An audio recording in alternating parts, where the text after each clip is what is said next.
Kangayam முத்துவின் வின்எஸ்எஸ் brand அரிசிகள் தரத்திலும் சுவையிலும் என்றும் number 1.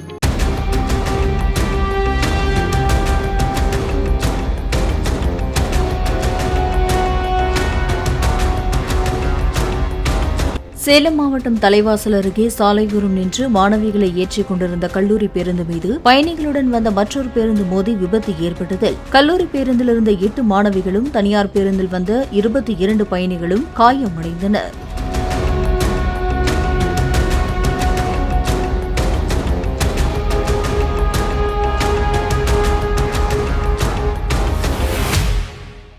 Kangayam முத்துவின் வின்எஸ்எஸ் brand அரிசிகள் தரத்திலும் சுவையிலும் என்றும் நம்பர் 1.